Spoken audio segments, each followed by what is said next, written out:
That's what happened when you start talking about Karen. Yeah, well, what he say? Karen them up. I Karen them out. Man, y'all, it's the Maze Jackson show. Maze, Riis, Ruthie. You in the building? Do we got some sound? We got a little sound now. We can hear them and they can hear us talking. They can hear us. We can hear them. They can't. We can't hear them. Right. I was like, if we can hear them, I'm leaving. Right. I'm leaving for real. All right. So it's the Maze Jackson show. Are we back? Did I get my? They be tripping on me sometimes. All right, y'all. Maze Jackson show. I gotta ask you though, what's the black landmarks? Ruthie, is there anything that's sacred anymore in the black community? I felt the kind of way last week when brother Anthony said that Whiftable is sacred in their hearts, but like, is there anything that is black that is not off limits that cannot be touched? The only thing I think that they can't get at right now is the mosque. They couldn't get at the mosque, but I don't think there's anything left in black Chicago that can't get it. Anything? What in black Chicago can they not take down? Oh God. See, I'm telling you, Bolingbrook High School, when they took Bolingbrook High School down, we called them up and said, y'all better build us a cold one. They was like, oh, we got $100 million for that. What is something? I'm just sitting here. I really feel like I've been wrecking my brain trying to figure out what's something that. I mean, I think okay, not thinking about its proximity, but I think the DuSable Museum. I think the DuSable Museum is going to be like a relic, like that people came to say black people once was here. Mm-hmm. So I think that fits in that same box as no, we had black people here. And so I think that when you look at the museum, like museums tell the story of what happened to us. Where did we go? Right? So I think you're going to be able to say that they're going to be like, there used to be a dude named Harold Washington. Look, he talks. But again, that's a memorial to what we used to be, not where we are. What in black Chicago should be saved? Or do we write it all, scrap it all, and start all over? I mean, they really are. And they're replanting the black people, if that makes sense. So you're going to have black people here with no historical sense. So they're going to be like, man, this is great. If you have no historical sense or understanding, right? Like, I don't think nobody of the new Chicagoans cares when they drive past. They don't feel the same way when they drive down Michigan Avenue. Mm-hmm. They don't drive past the DuSable and be like, drive past the Defender and be like, oh, they don't drive on Michigan Avenue and see, we realize we used to have a skyscraper. Right? Like, I think the new black people think like, man, dog, I'm a member of Soho. Like, Chicago is dope for other black people because of the whiteness of it. Like you go to Time Out. No trip. I mean, if you ain't from Chicago and you come here without an understanding or without a black expectation, it's off the chain. I see what you're saying. You right. Like, I feel like you could come to Chicago and be like, it's off the chain as a black person. Mm-hmm. But you will be in white world. But you ain't gonna know you on white world. Because it's gonna look black. Remember we talked about cultural erosion? And I feel like Chicago is like the culture. Like, it's like black. You know, it used to be, people used to say it was the ATTLE capital of the world, but I don't think it is now. I don't. I think it reminds me of our Harold Washington nostalgia. It reminds me of Whitney Young. We talk of Chicago as it was, not as it is. it's like I feel like oftentimes when I talk about Black Chicago, I'm going and I feel like the mouse in the mirror that sees himself as a lion. But it'd be like, hey, Joe. Like, I still think of Chicago as the most organized city in the country. Right? When we used to be like, man, you couldn't. I think of Chicago as the place where the Bloods and the Crips and crack didn't take hold because the Stones and it said it wasn't happening. I think of Black Chicago, even as much as I'm critical of the legacy, not the legacy, but the attachment to the legacy that doesn't exist. I do feel somewhere in my mind that we are still the same Black Chicago that when I got off at 87th and I saw the Magic Kiss and smelled the barbecue, but it ain't the same, Ruthie. I still think of that drive from Bolingbrook and getting on 55, and when you cross that the sanitary district and you got that smell, and we changed on the radio to WVON, and I knew we was in Black Chicago, and it was churches, and it was barbecue, and it was just everything. Culture. I drive down Wabash, Ruthie, on the south side, and I look at the old Arenda Troutman headquarters that's never been restored or never been built back. I'm sitting here thinking about the Regal thing, and it's like it's like building a new, but using the old nostalgia of the old legacy. So it's Black, but it's that slippery slope of how long before they push me out of here too. Well, I feel like when you look at it, they have pushed you out. So what you got to recognize again. So imagine I build, and this is again, no shade. I build a 40-acre movie studio on the heart of the southeast side of Chicago. 40 acres. Let's just pretend it's 40. How many homes sit on 40 acres?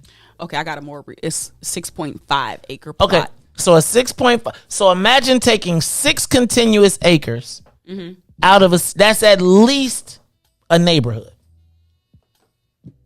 No? Like, let's say straight up. you take a whole community out. Now think about that, and in that space you're gonna put up a big empty place. So it's still Black, but where it used to be populated, there's nobody there.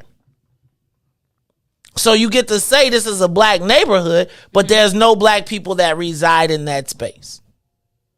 So that's the first part. The second part is when you talk about the depop, think about what that means to the remap process. Because in that space, that'll never be occupied. Now, it also sits in the place where, as the Latinos come west, you just uprooted that whole community. What is Black that we have to protect in this city? Do we have any Black landmarks? Is there anything that's sacred? And where is Black Ground Zero? Like, what do Black people have that people be like, oh, we better not mess with that? Not statues. Is there any place that is we can call the Black refuge? Is there any place that is safe? Again, let me hit you with these Christmas lights. Oh, now we got $300,000 homes in the neighborhood where you could do straight for 150, 175. But what that $300,000 home gonna do is gonna drive your comps up. It's gonna drive your taxes up. And here lies where your Black people used to live. Caller, you're on the Maze Jackson Show. Anything in the Black neighborhood sacred anymore? Good morning, Maze and Ruthie. Good morning. Well, I think the DuSable Museum in Washington Park That's the only thing I can think of. And on 79th, there's a Jordan Beauty Supply. That's the only thing on 79th Street from Stony to Jeffrey. Actually, from Stony to the lakefront that existed back in the early 70s. If you take a ride from 75th and Stony to the lakefront, 75th or 76, it looked like Beirut over there. Mm. It looked like a ghost town, like you walking and driving Dawn of the Dead. So, so you saying I think DuSable Museum they ain't gonna test that because they gonna be like, this how y'all know we loved you. It's gonna be part of the museum campus. It's Chicago. It's gonna be, and after you visit here, go to the Barack Obama Museum. And remember, but check this out, Ruthie. Remember, let me take you another step. Do you remember when there was a move afoot to sell the entire archives of DuSable Museum to the University of Chicago? They bought them? No, but they was going to buy them and rent them back to us. And we could come look at it, but they owned our artifacts. I didn't know that. You didn't know that? That's everybody's favorite guy, too. I didn't know that. But it didn't go through, though, right? Oh, it's, well, we don't know. Because the people who was there ain't really there. $25 million they was going to pay for all our history. Call it. Anybody else? That's it. Give us a call, 872-259-74. Riis, what we got to protect in the city, man? I know you got a list. In Black Chicago, what's black we got to protect? We got to protect Madison Pulaski, man. We got to say. You know what, man? That would, to be honest, that would be great, man. Can you imagine that to be black? Because they wrote it off, as you can see when you drive past. They make killing out of that bad boy. So, but if we can, change that around and do that like out west, I think. Out south, what about us that they call it the west side? Is it 79th and Cottage? Like out south, yeah, they call that the west side. So places like that can be like a Black Chicago, but we do need to find us like a place. Like, where do you tell people to go in Chicago if you black? You be like, go to West Loop. Yeah, probably. Go to the white people stuff. Like, we don't, like, again, I Kick It is the white people stuff. Yeah, that's because I Kick It always turns, No, I don't know, Riis. Mine don't. Well, the majority of the Kick It, what I'm saying? Like, I was just hanging out one summer, it always ends with some, like, you mean like on 71st when they was having the outdoors, right? And then all of a sudden we had a mass shooting. That's you think, but that all goes into my conspiracy theory because they had a mass shooting on 71st where everybody was outside, nobody found nobody, and we ain't heard nothing else of it again. Nothing. Not a camera, not nothing. Did they ever open that back up? You ever hear anything about it? So let's say 71st was that place, right? Let's say 71st was the hub of that, and they shot that up. So you close our own stuff down, right? You can't. Where can you go to a black bar? Anywhere. Check this out. From North Avenue to 47th, where can you buy a black drink? To 47th Street? Yep. Where can a black person go socialize or kick it from North Avenue to 47th Street black? I take that back because you could probably go to Bureau Bar and you can go to Sage Room. But you think about, like, if you ain't blessed, you can't even kick it in your own neighborhood if you wanted to. Nah. You have... Not like that. You have... Right, and think about this, though. And how many of them ain't a hole in the wall? Or how many do you got to be 35 to get in? Oh, well, I don't want nobody under 35 because they be doing the Riis. I know. You heard Riis be like... I get it. Riis be coming with his SDs and they be... Hey, man, what you mean you gotta pull my pants up?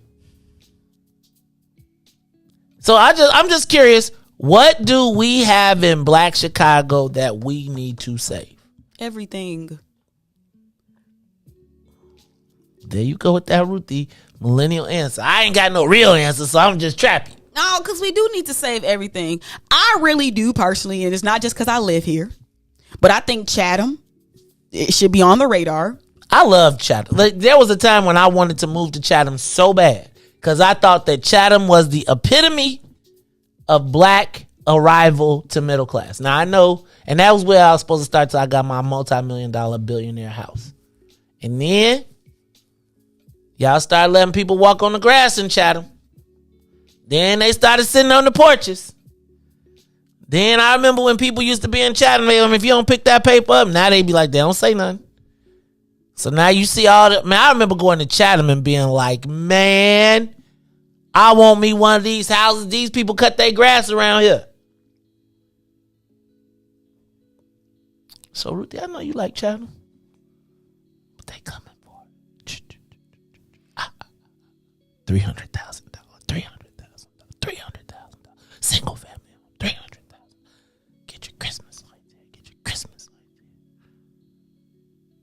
there. Y'all don't got no. Y'all mean to tell me we should just write Black Chicago off? We ain't got nothing.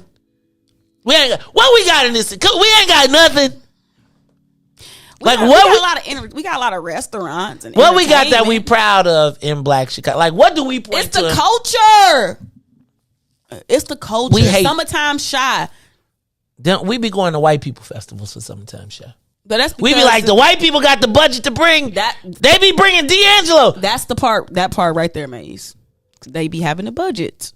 And remember when COVID happened, they took over. They took over a lot of our Summertime Shy. Hey, Erica, sitting on the porch ain't considered a bad thing. Sitting on somebody else's porch is considered a bad thing. That's what I'm talking about. I think everybody should sit on the porch. If people sat on the porch more, you might know your neighbors. You might know who did some stuff. I'm talking about when other people come sit on your porch and be like, sit on your porch and roll. When I stayed in Bronzeville for a few years, Tennille, so tell me what we do have. Bronzeville might be. It's some pockets. I think we got pockets. We can save pockets in blocks and neighborhoods. What's the best black pocket? The best black pocket? Where the black pocket where you could pull in your driveway, or pull into your garage, go in your house, come out the front door. The people clean up, they cut their grass. They don't let no paper be. Their kids ain't wild and running around. You can walk to the store. What kind of store? That has what you can walk to the store that has whatever you need to sustain you and your family. And if you decide you want to go have a meal, you can walk to it. If you decide you want to go have a drink, you can walk to it. If you decide you want to be entertained, you have multiple options. And by the way, if you need to get to Target, it's a couple blocks away. Hyde Park. That's not black. I said, what's the black neighborhood? I'm saying, what's the black pocket? It's Hyde Park. It's black people on Hyde Park. Black people in Hyde Park got a pocket. Okay, Tennille, since Tennille want to be poly positivity today, tell us what we got. And she moved the bowl. She gonna lay it out for us. She gonna hit us. Tennille, she gonna be like, you can go to Peaches. You can stop at, right? I'm down for Peaches. You know, you can go to Blanc on 40. You can go to the Blanc Art Gallery. Two Fish. Okay, all right, 47. But you can't get a drink on 40. So you can't get a drink at Two Fish. Now, who gets to eat crab legs with no beer? You can bring your own. BYOB. See that right there? And then you'll be mad when the business ain't here no more. But no, I think it's BYOB. But you'll be mad because that's why the business don't thrive. You can't go to no white restaurant. You go to a white. I sometimes get offended by BYOB corking fees. I get it. I'm with you. But okay. So then is it like, well, let's fight the alderman on her behalf so she can get her liquor license? Like, those are the types of things that we not organized enough to make those types of plays for each other. And I think that's really why we be so late to the parties. See, Aunt Tennille, Tennille said the BYOB too. I think y'all gotta understand though that BYOB. Have you ever gone to a restaurant and your meal is $100, but your drink tab be $350 or $200? Cause okay, so like say you have 2 drinks at the Cut, right? Mm-hmm.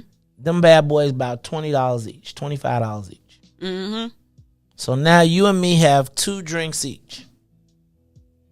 Right? Like the markup on alcohol can be up to 1,800%, which is where you get the margin to be able to survive in a lot of these places.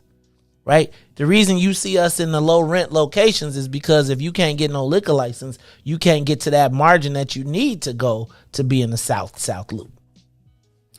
Why is it that, and I don't really understand the politics behind liquor licenses, but why do they make it so difficult for black people to get liquor licenses in black communities? Is it because they inherently think that we're violent? Because back in the day, there was a move to clean up the neighborhoods. Got it. Right? And it was like during the peak of Black Chicago, we had lounges, we had nightclubs, we had a network. Well, as we elected, for instance, I remember when we elected Pastor Meeks. His big thing was to vote Roseland dry. And then it caught on. And then it became a thing where if you thought of a black bar, nightclub, or tavern, and all the things that white people do at black bars, I mean, at bars, taverns, and they be outside, they be drinking, they be drunk, they be doing all of the stuff, they be standing on tables. That's an accepted to them. For us, we don't want that. When we get to Chatham, we like, man, we want our neighborhood to stay straight, so we don't have that. But then what then happens is you start to cut off the walkability, because I can't keep a restaurant open on just food. It's hard. It's just hard. That's why you can't keep a sit down restaurant open on just food. Think about the black sit down restaurants. Where are they? Right? And if they don't have liquor, which is like, I think that the stigma back in the day was that it was like winos and all that, but the winos be at the liquor stores. Like, we used to own the bars. We never owned the liquor store. That was Rothschilds, right? That was the realm of those other people. Shout out to Norms, too. You ever been, but let me give you, have you ever been on Division? Ever been on Division west of how we got one? They be like, oh, you could bar hop on the same block. Right? You could walk home, so you ain't got to get a DUI. Right? Like slapped. And then you got food options in the bars and the nightclubs and all that. I just think, I don't know that there's anything in Black Chicago that we have to save. I would tell you that it's funny when you talk about Chatham. I think of Chatham. I once talked to one of the dailies and they was like, Chatham, they used to be so proud of it because they were like, we have the largest black middle class in the country. And Chatham was ground zero for that. So do you think Chatham is still ground zero of Black Chicago? Yes, but what I noticed is that my neighbors are elders and seniors that's been living there for all these decades. That's why I got to give you some Christmas lights. Clean up your yard and shovel your snow so I can get your title. So I am concerned because I have very elderly neighbors. And so check this out. So imagine now you got elderly neighbors who leave those homes to their family because they're paid for. And the property taxes eat and them the up. Property taxes, because the $300,000 house that grandma was paying $100 in property taxes for is now next door to the $300,000, which just doubled my assessment. But ain't nobody taught me this game. Ain't nobody taught me that, right? And so the next thing you know, you live in a neighborhood. Do you remember like when West Humboldt Park used to be like those They were like, they looked like the South, like something, not West Humboldt Park and all, and there was just a variety of neighborhoods that have blown up.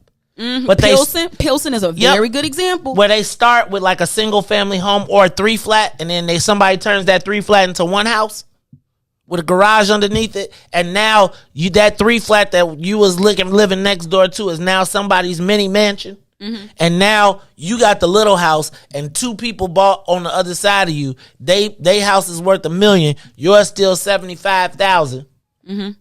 But your property taxes now, and it all works together. And then that third house, by the time you get through that house in the middle, and Pilsen is popping, but Pilsen is popping for white folks. Oh, 100%. Right? Like the fight right now in Pilsen is, and they got restaurants, but again, Pilsen is popping. And but I know we ain't, but that's the Latino people having the same issue with gentrification. Right. So the thing is, so guess what? The neighborhoods they got to come to because they pushed right. Pushed out They get pushed out of those neighborhoods to push to our neighborhoods. That's the same thing that's happening in Little Village now, which happened to Inglewood. And so why you're seeing Inglewood broke up is because they don't want a cohesive. Well, let me back up. You don't want to create a space where people could mobilize and take the whole thing. And now Inglewood is Inglewood. Y'all gotta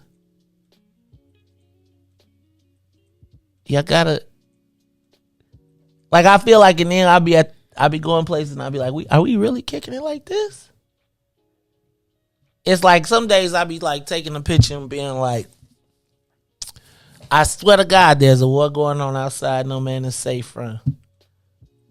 And it's like, don't look up. Like, it's coming. It's a slow roll.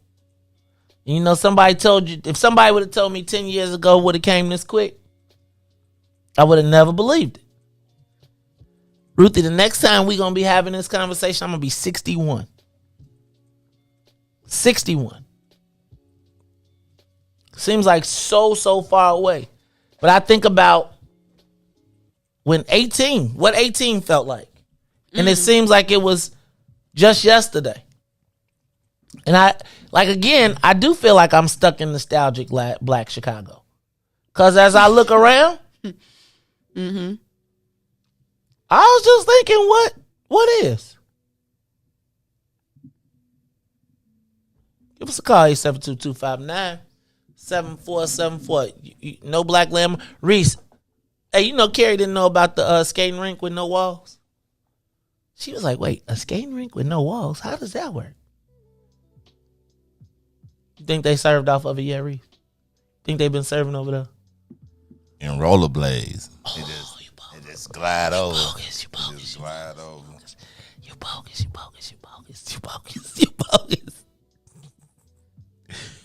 Ruthie. Earth to Ruthie. What we saving? What does Black Chicago have to save? See, I feel like the things, like, we're gonna be like the circus. Like, there's gonna be black stuff left, but it'll be one. We gonna be like you ever been to Jamaica and you see like the shops on the side of the road where the black people like, come into my store. We gonna be like, come into my store at the Obama Center. We gonna have big head Obama, but there ain't gonna be no black people there. It's gonna be, get your Obama bobblehead. I mean, think about Think about 63rd Street Beach right now is operated by Reggie's Trainwreck. But think about all the people that was fighting for the community benefits agreement related to the Obama Center, just so that the people could have control over the situation that we see now. Think about all the people that fought against the community benefits agreement. And that's the gatekeeper issue. Because it's like, you got people who get to gatekeep and make decisions that we feel the implications of 10, 20 years down the road. Every time I pay for the parking meter, I be like, Daily, you bogus. And I be like, Daily, you bogus, because I used to have a contract for the other parking meters. where you could put the quarter in. I would have gave you a quarter pass. It just bothers me because the people that I know that caped, can I use that word? The people that was caping for the Obama Center and not the community benefits agreement, those people have direct correlations to the benefit of the Obama Center.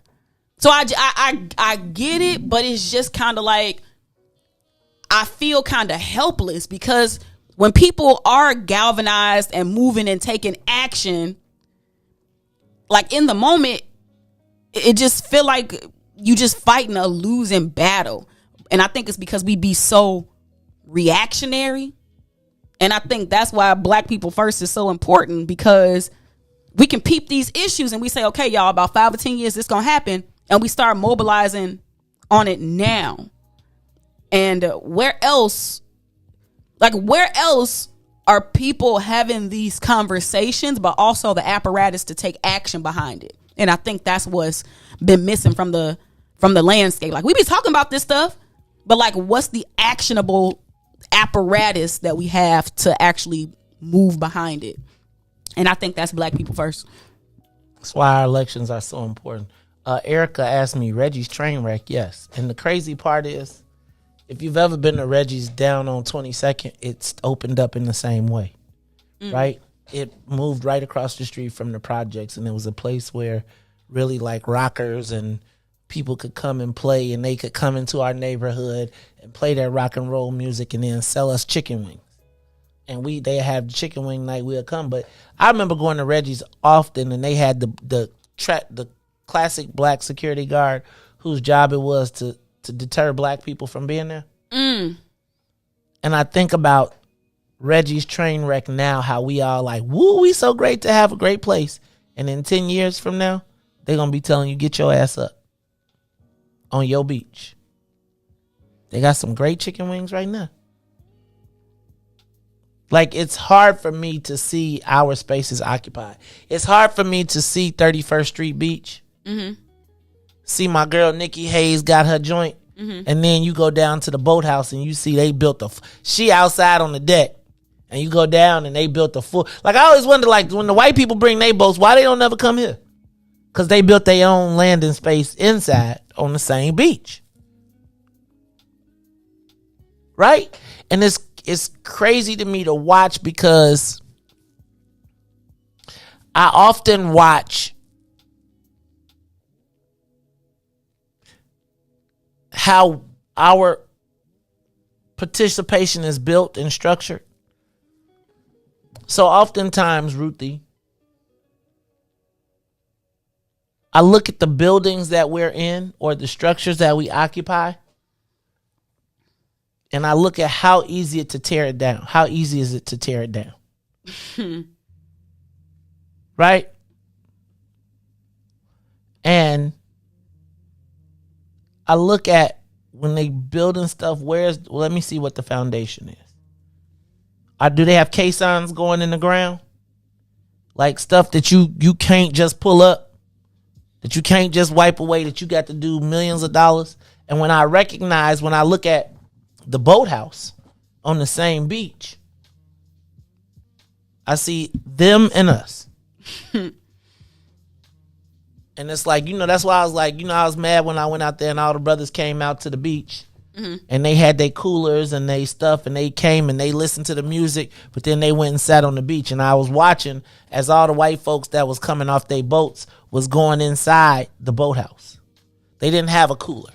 They didn't have now I know we be down so bad, so we got to bring our own stuff. Like, you go to the movies, your mama be like, you better put this chicken in your pocket. Mama, I don't want to put the chicken in my pocket. I made my son put chicken in his pocket one time to go to the movies. He was so mad at me. Did he eat it? I made him eat it. I was like, this is how you got to, you about to learn. I still do that, man. Except I don't put chicken in my pocket. I just go order me a meal and just bring my whole bag in. Walk straight in with the bag. See? Yeah, my drink. That's what, but let me just tell you, I do that at white places. If it's a black place, I'm not, like Norm's. Let me give you a case in point. Norm's used to have a Tuesday night. Tuesday night was so cracking that black people decided to stop going to Norm's and park across the street and barbecue and bring their own food. How Norm survive? Right? I don't know that we have anything that we even care about. Like that. Well, I think that's about being on code and how we have to like re-educate ourselves on how to support each other's businesses. That's why I say our ecosystem is off. Because if there's a black business owner that's having a tough time getting a liquor license, like what apparatus what kind of ecosystem do they have behind them to help them put that pressure where it needs to be put? Like when you just talked about the whole cooler thing, like who can be the people that say, all right, y'all, let's all get on code. Stop bringing your coolers. It's messing up the bottom line. That's not how we support. Like we don't have the collective infrastructure to be able to mobilize and to get on code in that way. And again, that's why I feel like Black People First is so important, because it gives us that centralized apparatus. I feel like we be trying to beat not only the system, but each other sometimes. We be down so bad. I mean, you save $1, like we look at each other as competition too much sometimes. But you know, that's why I say capitalism is a slippery slope for me, because it brings out some of them characteristics in people where it's like, I will eat you for $1. And I think that if we truly are going to have like cooperation, we have to look at capitalism a little bit differently. Oh, you go with that, man. Like you see, there you go with that, man. Look at capitalism like this. How, Maze? Make How? some. And then change it. Okay, but if we talking about the example of the restaurant, like, I'm with you. No, I'm with you. We gotta look at capitalism differently. If we talking about how can we say, okay, don't bring y'all coolers. We need y'all to support the business. Like, that's a conversation about capitalism. And then they're gonna be like, well, it's so amazing to me that doesn't. Like it ain't a norm, like it ain't a standard thing, because we ain't on code, Maze. You know we ain't on code. I don't even know if we have a code. We don't. Like, so, but if you don't even have nothing that you feel is worth protecting, what do you need a code for? We got to start somewhere. It got to be me not feeling jealous because this other person over here getting money. Me contributing to the pot of them getting money. But I got to then trust that business owner is going to look out for me when the time comes and ain't going to sell me out. But then you got to be the next government grant. Then you got to be see, and it's so a circle. That's why we can't get it together, because we ain't on code. I'm just saying, because you know it's a circle that we just all in the loop. Hamster wheel. Doom, spinning around, snake eating itself. So like, where do we start? Somebody got to take the L in the beginning, and what does that look like? What does taking that L look like? It might mean this dollar is not going to circulate back to me. It might mean, how many times you got to do that though? I don't know. I don't know. That's why I'm trying to tell you, these conversations be really tough for me, because it just exposes too much of our weaknesses, and it always goes back to capitalism, some way, shape, or form. It go back to culture and capitalism, and those are two areas where I feel like we be struggling. Let me ask you: you still think we the ATTLE capital of the world? Chicago? Yeah. Yes. Okay, so it's symbolic. I could be biased because this is where my family came. Ruthie. But then, if we are, then what does this say about the rest of ATTLE? Right? Like, if you look at our state of affairs and we say that we are, so as Chicago goes, so does ATTLE. Dun dun dun dun dun dun dun dun dun. Hell no, man. That's deep. So I'm saying that I would always have said that Chicago is the ATTLE capital of the world, right? I've heard that. I've heard other people say it. I would agree with that.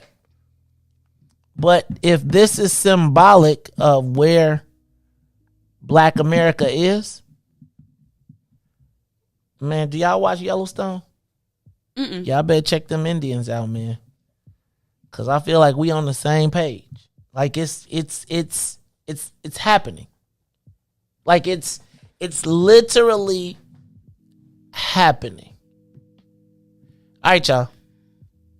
Ruthie, why you look like that? Why you gotta make that face? You got to go win this election. Yeah, let me go check. Let me go pop into school and check do I these need to results. No, please, no. I got this.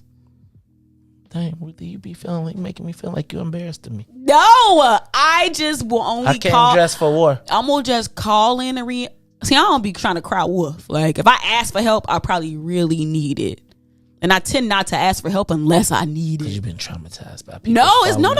It's not that. It's just that I just only really, ask for it if I feel like I need it. Okay, that's what I'm at too. I'll be like, don't ask nobody for nothing. If you can't get it yourself, you don't need it. But that's what I tell everybody else. So look, y'all, this is the Maze Jackson Show. You call your daddy. That's what I tell my daughter. Call your daddy. I am the host of the Maze Jackson Show. Riis, we ain't got no calls up there, right? All right, so we're going to get up out of here. For Maze, Riis, and Ruthie, I am the host of the Maze Jackson Show, where every single day we ask the question, what is in it for the black people? And if you don't like it, you can still tell them, Maze said, we out of here. Peace. Let's get down to business and go ahead and address the facts, man. Lightfoot seems more lesbian than black. Rahm Emanuel's another case, he was just as tired. 50 closed schools left much to be desired. Police had Anjanette naked on that body cam. They suppressed the footage so it couldn't touch a lot of hands. Reminds me of that 16 shots in that cover-up. Both of them similar, so I went and dug it up. George Floyd killed, a lot of riots happened in the town. Southside burned and they wouldn't let them bridges down. Grandmother sick, need a prescription and plus a couple groceries. You gon' have to travel just to get it now. COVID-19 out here shutting all the business down. Not enough SBA loans to even give around. So many failed businesses that you can put them in the pile. If you don't survive the pandemic, it's gon' sit you down. We sing, dance, play ball, entertain, and crack jokes. Government infested black neighborhoods with crack smoke. System that milked us so bad, we got lactose. Still trying to find out what's in it for us black folks. We sing, dance, play ball, entertain, and crack jokes. Government infested black neighborhoods with crack smoke. System that milked us so bad, we got lactose. Still trying to find out what's in it for us black folks. Shout out to Willie Wilson, hope one day you get to send it. We need some different players in the game to handle business. Too many shady characters like Madigan and Blago. But when you really break it down, it's typical Chicago. City full of gangsters, it's what the land was built on. Same streets with hood legends, DNA get spilled on. Carjackers out here lurking, trying to get they steal on. Looking for a block to put them Hellcat wheels on. Lenders give bogus appraisals a red line. Car crackers out here getting minimal fair time. And up the seal carry, I stay with the pipe. But Illinois gun laws giving minimal rights. Stay up on the swivel, make sure I'm moving tight. Check all of my mirrors when I pull up to the light. Pick my homie up from out of town, man, he caught a flight. He was hella nervous, told him, shorty, this is a way of life. We sing, dance, play ball, entertain, and crack jokes. Government infested black neighborhoods with crack smoke. System that milked us so bad, we got lactose. Still trying to find out what's in it for us black folks. We sing, dance, play ball, entertain, and crack jokes. Government infested black neighborhoods with crack smoke. System that milked us so bad, we got lactose. Still trying to find out what's in it for us black folks.